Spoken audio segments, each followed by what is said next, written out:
Bonjour à tous. Je vais refaire une vidéo de SUSNG. C'est parti direct et on va jouer contre Supercaps. Bonjour Supercaps. Donc, c'est toujours un SNG 20 parce que hier j'ai fait la connerie de faire du short stack en 100 avec une banque relativement limitée. Et on va dire que ça s'est plutôt mal passé sur Winamax. Du coup,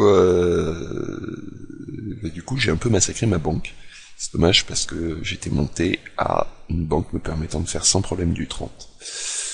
Donc, notre adversaire a collé notre premier raise. On va s'ébête sur ce board. On n'a pas grand chose. On a un backdoor gutshot, grosso modo. Enfin, non, on a open-ended en backdoor, puisque il nous donne une open-ended, mais voilà. Mais le but, c'était de voir comment est-ce qu'il réagissait. Là, quand il check back, il peut avoir un 4, donc ça pas forcément la meilleure des turns. Mais faut quand même bêter, puisque c'est un board sur lequel on va souvent bêter quand voilà. Alors notre adversaire nous fait un 3-bet à 160. Donc déjà c'est plutôt une bonne nouvelle, parce que a priori ça signifie que c'est pas un joueur exceptionnel. Après ça peut être un bon joueur qui essaye de nous faire croire qu'on a de la FE sur un push, même si j'y crois pas des masses. Bon, là, on a Asai sur ce board-là. En règle générale, il a rien. On va bêter pour value protection. Des fois, on se fait coller par King Eye sur ce genre de board. Et de toute façon, tout s'arrange, j'ai de l'equity contre notre main. Donc, autant prendre le pot tout de suite. C'est pas dramatique. L'autre façon de la jouer contre certains adversaires où on est sûr qu'ils peuvent pas nous coller avec King Eye, c'est check back et coller un bet à un moment. Là, notre adversaire nous a collé. Il a quand même quelques draws. Le problème du Jack, c'est qu'il a touché certains draws. Indépendamment de As-Dame haut, Dame 9 haut, il a touché des mains du genre Queen Jack, ce genre de choses. Je pense qu'on va check back et que sur cette river qui est relativement safe, je vais coller un bet. Il a Jack 9. Voilà, donc ça faisait partie des draws qui avaient touché. Pas dramatique, hein, mais voilà. De toute façon, faut pas paniquer, là, je pense que mon adversaire me permet de reconstruire assez facilement une stack pour l'instant. Donc on n'est pas si mal que ça.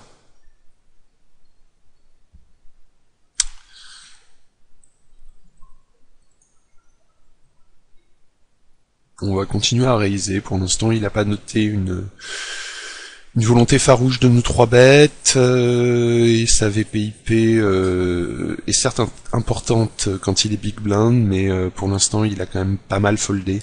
Alors, même si ce qui est un peu problématique, c'est qu'on vient de montrer un c-bet bluff, on a quand même pas mal de FE sur le c-bet, donc à partir de là, raiser et c-bet assez souvent, c'est relativement intéressant. Voilà, donc on est quasiment revenu even.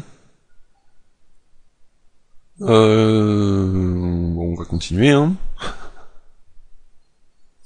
Pour l'instant, on est un peu dans une situation où on le mange en termes de stack. Bon. Premier 3 bet all-in de la partie. Si on considère que son 3 bet à 160 n'était pas un 3 bet all-in. Voilà, il est évident que j'aurais collé un push. Mon sizing standard dans cette zone de stack, c'est 1,5 bb pour le c-bet. Surtout sur un board comme ça.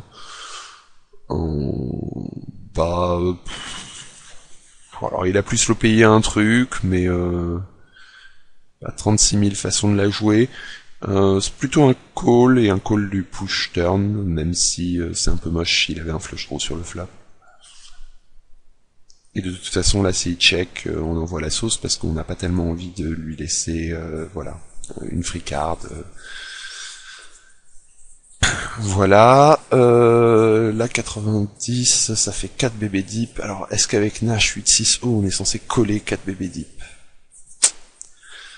That is a good question, my friend. J'en ai absolument aucune idée. À mon avis c'est un call, mais je vais quand même folder. C'est un peu weak de folder ça. Bah non, c'est pas weak. Comme derrière on a King Queen, c'est parfait. 7 de haut, par contre je suis sûr que c'est un fold. Et 3-4 hauts, je pense que c'est un fold, mais je pense que mon adversaire fold trop dans cette situation-là, où là en fait il foldait pas tant que ça. Bon, et ben voilà. Du coup, son call avec 9-6 haut, c'est pas spécialement une bonne nouvelle. Alors là, avec King 6S, a priori c'est un call de push et c'est un push chez les min-raise. On est 10 BB deep. Ouais, je pense que ça doit être dans cette zone-là un call de push. Et ça, on est 285 divisé par 3. On peut min-raise fold, une main aussi merdique que Queen 6 haut. Même si ça me fait pas très plaisir. Il est bien monté en stack. Bon, c'est toujours pareil, un double up, et puis voilà, c'est fini. Bah ça on va coller, même si on est très très short. Enfin très très short, en taille de blinde. On peut pas vraiment push avec 10-8 haut sur son open, et c'est une main... Donc, comme mon adversaire a commencé à pas mal 3-bet, je vais commencer à open limp, et ça me dérange pas d'open limp une main contre un adversaire comme ça, relativement faible, et puis je vais c-bet entre guillemets ce board là, où j'ai mon gut shot. Donc quand il y a une check call, je suis pas très très content.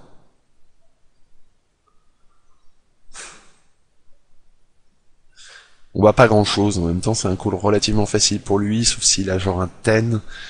Et est-ce qu'il nous aurait réalisé avec un jack? Je vais bêter 45 dans le but de faire folder ses 10. En espérant qu'il ne fasse pas un call de ouf avec un 10. Il va nous coller avec une dame et un roi, mais voilà. Le but c'était de faire folder ses 10 et bien entendu deux piques petits. Bah ça, vu les tailles de stack, c'est un open push on ne peut plus standard. Et notre adversaire a encore une main, ce qui lui permet de nous coller. Donc on commence à être relativement mal. C'est pas très agréable d'avoir cette taille de stack dans cette situation-là, et quand on est un peu card dead. On est toujours card dead. Ah, là par contre, c'est un holding un peu plus sûr. Et bon, bah c'est l'avantage des HUSNG, c'est que c'est assez facile d'inverser les tendances. Et là, on va faire un min-raise et coller un push, bien entendu. Je serais pas surpris qu'il push parce que il avait l'air de vouloir en finir quelque part.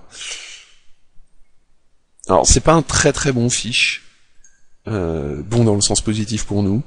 Je suis même pas complètement sûr du tout que ce soit un fiche, parce que le problème c'est que comment dire, il nous donne peu de FE à ce stade-là. Oh putain, 4 bébés deep.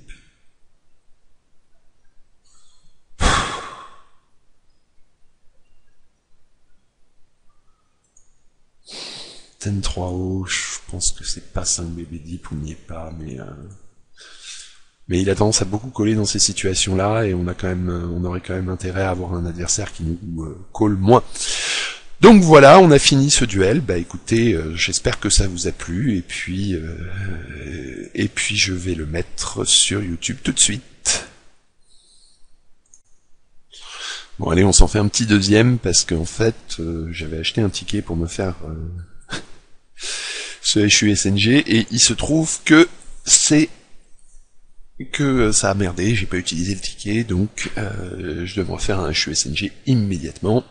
Voilà, alors je vais jouer contre Ex El Valido, c'est un reg, je l'ai un peu joué hier, et il pense que je suis un fiche, assez clairement, vu le chat, et on va dire que il est un petit peu trop tight. Ah, ça m'ennuie de faire une vidéo là-dessus, parce que pas trop envie de dire ce que je pense du jeu des règles dans des vidéos. Alors, il est en train de me raconter sa vie. Voilà, donc l'homme le plus chanceux de la Terre est de retour. Je pense te donner mon code de carte, ça ira plus vite.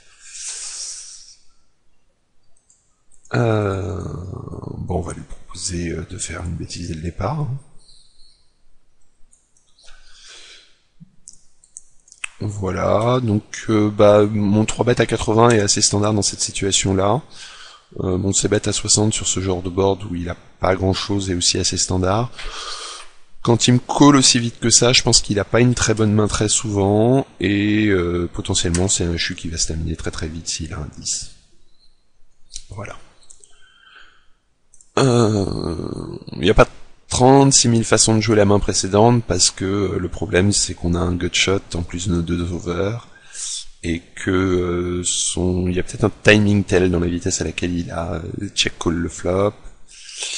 Là il fait un c-bet qui est quand même assez gros, on va coller une fois et give up ensuite. Ça m'ennuie de give up sur cette as. Ça m'ennuie terriblement de give up sur cette as. Et en même temps,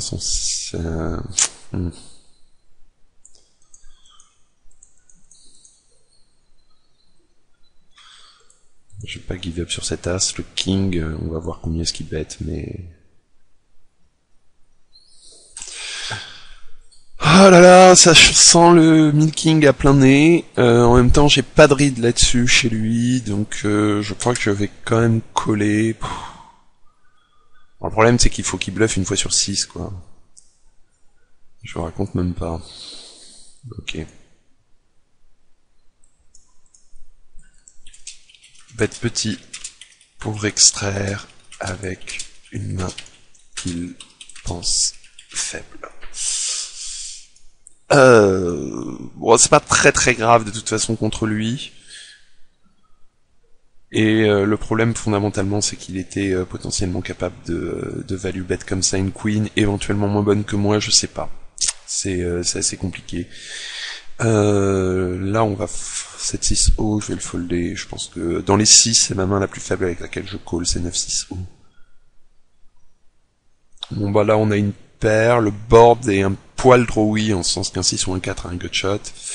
Mais voilà, on va c-bet et on va check back.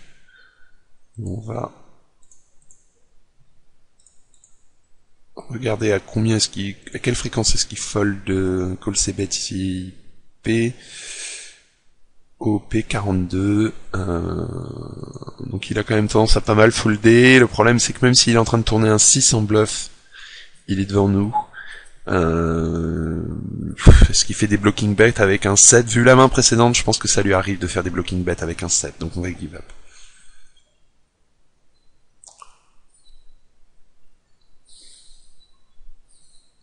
Alors, je suis un peu trop une CS en HU SNG en ce moment, j'ai l'impression que ça fait un certain temps que j'en ai pas fait, et je dois vous avouer que je me pose beaucoup de questions sur la main avec Queen 10, AQ, tout ça.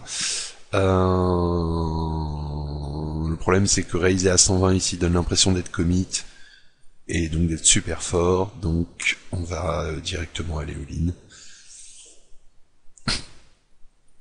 Alors on est dans une taille de stack où on va open push, sachant que dans mon souvenir c'était un joueur qui avait plutôt tendance à folder assez facilement aux open push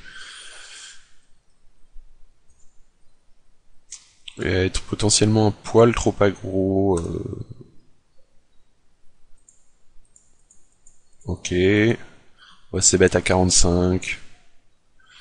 C'est une main qui est très très importante ça, puisque c'est une main qui nous ramène even, et c'est une situation sur un board comme ça, Queen 8-3, sur lequel on a pas mal de FE sur des c-bets relativement petits, quand on vient de passer en 15-30, psychologiquement, le 45 il fait peur, et du coup c'est une situation dans laquelle on peut faire beaucoup de jetons, il faut surtout c-bet, même si on n'a absolument rien.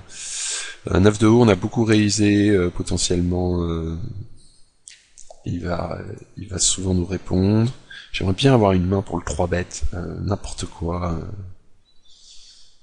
un truc qui a vaguement de l'equity.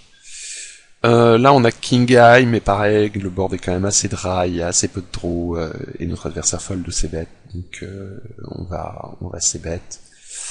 Bah là c'est plutôt un open push, parce que j'ai pas envie de min-raise et de coller un push de sa part, ce qui serait pas très agréable. Et là ça va être un call, et on va aller voir un flop. Alors, intéressant de voir le sizing de son c-bet, 75. Ok, c'est bien, ça veut dire qu'on peut call, et si on touche TP, on a des implied qui sont assez intéressantes. Jack 4 on va min-raise. Sur ce board, je me sentirais assez ennuyé par un check raise. En même temps, il en a jamais fait, donc je vais quand même c-bet. Voilà, je préfère Avec troisième paire, je préfère prendre le pot tout de suite. Là, il a énormément min-raise dans ce duel, donc avec une main aussi bonne que King 9S, c'est un push complètement obligatoire. Ouais, là on commence à être dans une zone de stack où, ouais, j'ai un peu peur de ça. Mais comme il l'avait jamais fait, ça valait un peu le coup de... Alors là, il faut s'interroger. On est 10 bébés deep, on n'a pas des milliards de FE, donc on va folder. Queen 9-0, on va min-raise, call push. Et sur ce board, c'est nuts. On va c-bet 60, c'était notre standard jusque-là. Continue check call comme ça, il n'y a pas vraiment de raison de penser qu'il a un as. On va seconde barrel. Et là, quand il open push, on call, bien entendu. En espérant qu'on tienne. Et oui, ça a hold. Donc, on a gagné ce duel. Allez, je vais refuser le rematch. Et bon, il l'a fait pour moi. Et je vais vous mettre ça derrière l'autre vidéo et tout vous mettre sur YouTube.